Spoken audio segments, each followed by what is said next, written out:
Happy birthday to you. Happy birthday.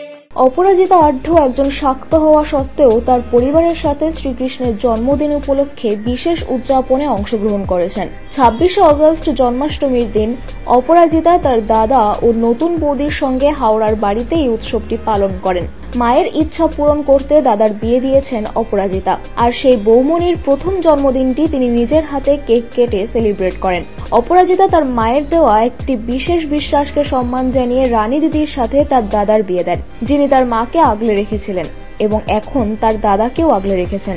অপরাজিতা শিব পুজো করেন এবং শাক্ত ধর্ম পালন করেন, কিন্তু মায়ের ইচ্ছেকে মান্যতা দিতে গোপালের জন্মদিনে তার বৌদির জন্মদিনও উদযাপন করেন। এই উদযাপনের অংশ হিসেবে অপরাজিতা নিজের হাতে রাধাকৃষ্ণকে সাজিয়ে দেন এবং আলপনা আঁকেন। সেলিব্রেশনের ছবি এবং তার মায়ের লক্ষ্মী ঠাকুরের ছবি শেয়ার করে তিনি বলেন, আমার মায়ের মনে হয়েছে যে গোপালের জন্মদিন নিয়ে এত মাতামাতি হচ্ছে অথচ তার ছবি নেই, তাই আমি সেই ছবিটাও পোস্ট করে দিলাম। জয় মা লক্ষ্মী।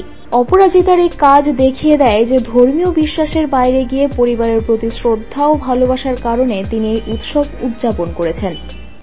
বিনোদন জগতের সব খবরাখবর সবার আগে পেতে সাবস্ক্রাইব করুন বিনোদন চিত্র ইউটিউব চ্যানেল আর পাশে থাকা বেল বাটনটি ক্লিক করতে ভুলবেন না।